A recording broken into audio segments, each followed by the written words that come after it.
बंगाल इस देश का हिस्सा है, कोई फर्क नहीं पड़ता यहां पर हमारी सरकार हो किसी और की सरकार हो, लेकिन बंगाल इस देश का हिस्सा है।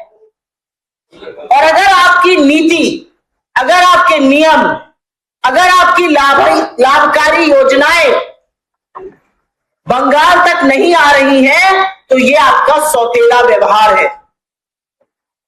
आपने बंगाल के करीब करीब 2 लाख करोड़ फंड रोककर उस पर बैठे हुए, कुंडली मारकर बैठे हुए।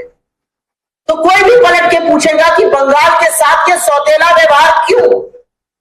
और हां, मैं मानती हूं ताली एक हाथ से नहीं बजती, अभी उस पर भी चर्चा करूंगी यहां की सरकार की, लेकिन पहले बीजेपी की बात करते हैं।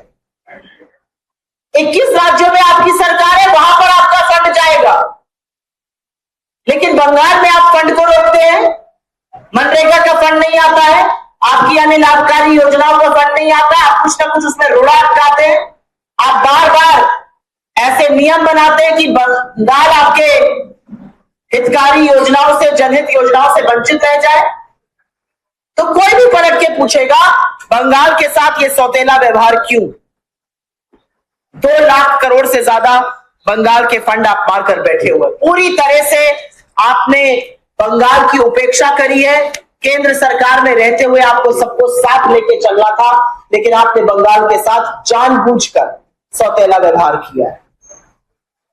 आपने बंगाल में बंगाल की संस्कृति को ही नहीं समझा।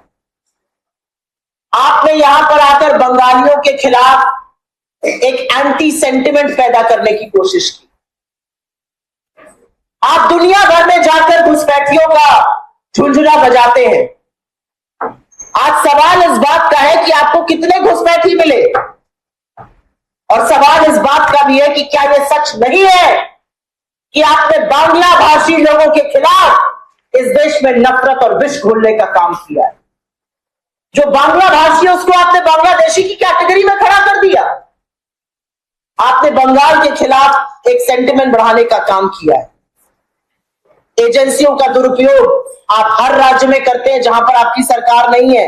आपने लगातार लोकतांत्रिक संस्थाओं को धूमिल करने का, उनको कमजोर करने का काम यहां पर भी किया है और पहले भी करते आए।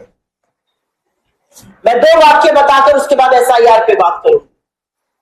इनकी समझ बंगाल की संस्कृति, बंगाल के महापुरुषों, बंगाल के युग पुरुषों को लेकर क्या है, इसका नमूना ये खुद देते फिर रहे हैं।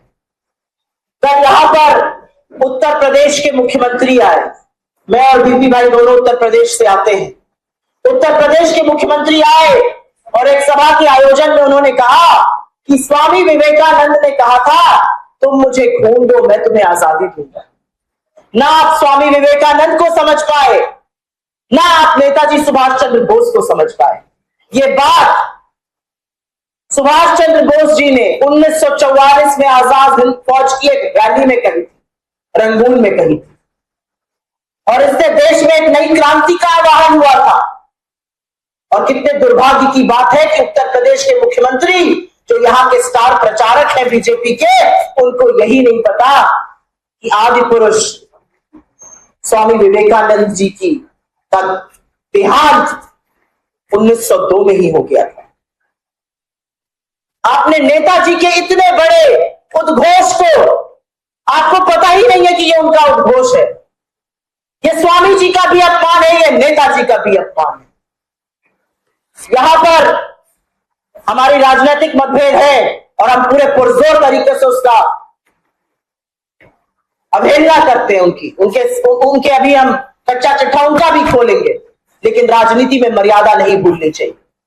पिछली बार आकर नरेंद्र मोदी दीदी ओ दीदी कर रहे थे, इस बार आकर अमित शाह ए दीदी कर रहे हैं। आप इस देश के गृह मंत्री हैं या इस देश के नंबर 1 गुंडे हैं? बंगाल मां को पूजता है, इस तरह का तिरस्कार बर्दाश्त नहीं करेगा।